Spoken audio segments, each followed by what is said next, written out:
జీవితం అనేది ఒక కొండ ప్రయాణం లాంటిదండి. కొండ ఎక్కడం లాంటిదండి. అరుణిమా సిన్హా అని ఒక అమ్మాయి తను ఏదో ప్రయాణం చేసుకుంటూ వెళ్తున్నప్పుడు ట్రైన్ లో నుంచి కొంతమంది దుండగులు చైన్ లాక్కుని బయటికి గెంటేశారండి. ఆమె ట్రైన్ లోంచి కింద పడిపోయింది.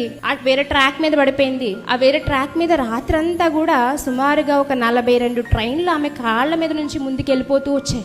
చాలా ఇబ్బందులు ఎదుర్కొంది. ఉదయాన్నే పోలీసులు వచ్చారు, ఆమెను తీసుకుని వెళ్ళారు. అప్పుడు అన్నారు ఒకటే మాట, ఏమి ఇంకా కాళ్ళు రావు అని. 2011 సంవత్సరంలో అనుకుంటా ఏదో ఒకటి సాధించాలని బలమైన నిర్ణయం తీసుకుందండి. శరీరం నన్ను ఆపచ్చు కానీ నా మనసుని నేను జయించి ముందుకెళ్లాలని ఒక బలమైన నిర్ణయం తీసుకున్నప్పుడు, నేను ఎక్కితే మౌంట్ ఎవరెస్ట్ లాంటి పెద్ద పర్వతం పైకి ఎక్కాలని ఒక బలమైన నిర్ణయం తీసుకున్నప్పుడు 2013 సంవత్సరంలో ఏం చేసిందో తెలుసా? ఆమె చాలా ప్రాక్టీస్ చేసి ఆర్టిఫిషియల్ లెగ్స్ పెట్టుకుని కొండ పైపైకి ఎక్కడానికి చాలా ప్రాక్టీస్ చేసింది. శరీరానికంటే కూడా మనసుని జయించాలని ఒక బలమైన నిర్ణయంతో ఆమె పైకి ఎక్కుతున్నప్పుడు ఒకటే అనుకుందట, నేను చనిపోతే ఎక్కేసిన తర్వాత అయినా చనిపోతాను, లేదా ఎక్కి సాధించి అప్పుడు నేను మరలా తిరిగి వెనక్కి వస్తాను. రెండు నా జీవితంలో నేను మధ్యలో దారిలో చనిపోకూడదు. నాలో ఉన్న సామర్థ్యం ఏంటో అని పైకి ఎక్కి ఆ పై శిఖరం మీద చేరుకున్నప్పుడు ఆమెకి అనిపించిందట, నేను చాలా సాధించేశానని. నేను అదే చెప్తున్నా యవ్వనస్తులందరికీ కూడా,